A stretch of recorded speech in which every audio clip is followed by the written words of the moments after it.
Welcome to this week's episode of the Modern Mentor Podcast. I'm your host, Rachel Cooke, and today's episode is all about those frustrating work situations that seem to happen over and over again. Guess what? They're trying to tell you something. Today we'll talk about how you can find the insight in those moments and turn it into positive action. In the earliest days of running my business, I remember being fascinated, or horrified, by the black hole into which every proposal seemed to fall. Back then, I'd meet with a leader seeking a program or some consulting, and I'd follow up with exactly the proposal they'd requested, and then nothing. I was so frustrated. Our conversation had made clear that they had a need and I had a solution, and their inability to close the loop was so bleeping frustrating. I'll confess to having spent a few hot minutes, or maybe a month, stewing in my frustration over their failure to respond. And then one day, my brave husband gently suggested that maybe I needed to look at how I was contributing to this frustrating outcome. I really hate it when he's right. But as it turned out, I was indeed playing a role in this broken record of frustration. These people were busy doing their day jobs. They apparently were not sitting around waiting for my proposals. I realized I needed to sharpen my calls to action in my cover notes. I needed to follow up, sometimes 3 or 4 times to land the next meeting.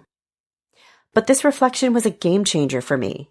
I made some tweaks to my approach, and magically their behavior changed. Suddenly proposals became contracts, which ultimately became a business. Being this brand of reflective, asking what am I doing that's contributing to this problem, can be hard. But in your own moments of repeated frustration, consider what your role might be and what you can do to change the tape. I'm not talking about one-off frustrations like when your neighbor's landscaper shows up with a leaf blower just as you're about to virtually present the big pitch. I'm talking about those frustrations that seem to rear their heads again and again on an endless loop. When you're feeling frustrated on repeat, before you bang your head against the wall, take a pause and reflect. Ask yourself, what is my opportunity to contribute to a different outcome next time? Here are some places you might start. First, make sure you've been clear. When I run programs on effective communication skills, I always include a nod to my favorite communication quote, which is attributed, possibly incorrectly, to George Bernard Shaw. And he says, "The single biggest problem in communication is the illusion that it has taken place." A leader will often say something like, "I've been telling them for months this change is coming. Why are they surprised?" Or, "I've explained how I want my team to engage with customers. Why are they still doing it wrong?" When you're looking for the reason that people around you seem to be denying or ignoring what you've said, you may need to look for that answer in the mirror. I know what you think you've said, but have you checked on what is being heard? Maybe you manage a product and you've told marketing 100 times that you'd like them to change how they're positioning the product in their communications, but they're still doing it the old way, and you're frustrated. Now's the time to check in with marketing. What have they heard? Do they understand the problem with their current positioning? Have you been specific enough about the differences you want to see? Have you provided them an example to follow? Anytime it feels like someone is ignoring a request or a direction, pause to check on how clear you've really been. Next, state your boundaries so you can protect them.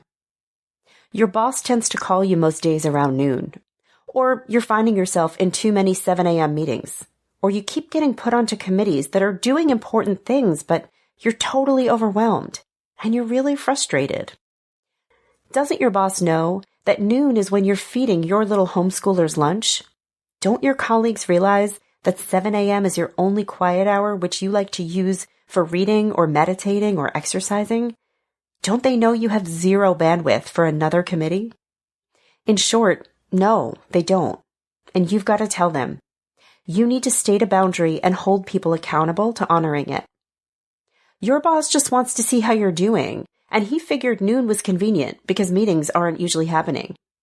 Your colleagues, they're just looking for open windows on your calendar, and 7 a.m. always seems free. And those committees? Well, each committee leader is looking for your expertise, but none of them have a way of knowing how many other committees you're already sitting on. Always assume positive intent.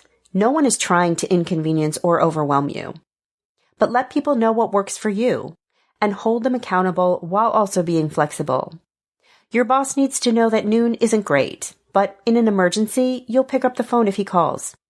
Block out 7 to 8 a.m. on your calendar. You can be flexible without yielding that hour completely. And choose a committee or two to support and let the rest know you're happy to advise from afar. You're the only one who knows what you need. It's up to you to protect your time and your energy. Be clear about your boundaries so you can defend them when they're being infringed upon. Next, spot the patterns and make a plan. I once spoke at a conference for summer camp directors. I asked about their biggest challenges. One director described her frustrations with counselors resigning just days before the start of the summer, and immediately everyone around her nodded in agreement. Is this a challenge all of you experience? I asked. Hard nods. Does it happen every year? Really hard nods. Then let's plan for it, I said. Whether you're a teacher or an accountant or a retailer, all of us experience some kind of seasonality in our professional lives. There are patterns that may be frustrating, but they're also predictable. So anticipate what's coming and plan for it. I led the camp directors through a conversation about hiring more staff than they needed so they had reserves to help manage last-minute resignations. They discussed sharing staff across camps that are local to each other.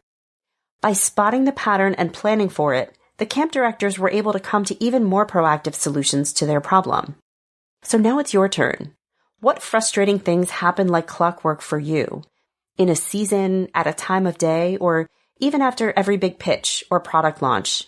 Anticipate what's coming and have a mitigation plan in place. And finally, role model the results you're looking for. In my business, I do a fair amount of outsourcing. When it comes to legal or accounting work where I'm not the expert, I defer to my lawyer and accountant completely.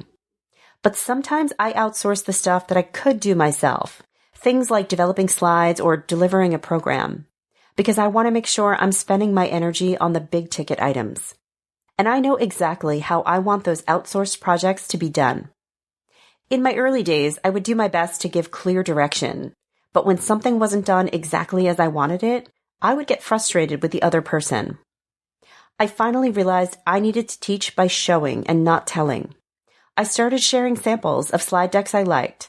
I started having facilitators sit in on a program I was delivering before I unleashed them to do it solo. Sometimes even the clearest instruction won't serve you as well as role modeling will. So channel your frustration into providing excellent examples that the people you work with can emulate. And there you have some of my favorite strategies for letting frustrations teach you about changes that you need to make. And now it's your turn. What is your frustration trying to teach you? And are you ready to become its student? Do you have a question I can answer? Check out all the links in my bio for ways you can reach me. You can also visit my website at leadabovenoise.com or follow me on the Modern Mentor podcast page on LinkedIn, where I share exclusive tips, videos, and musings. Join me next week for another great episode. Until then, thanks so much for listening and have a successful week.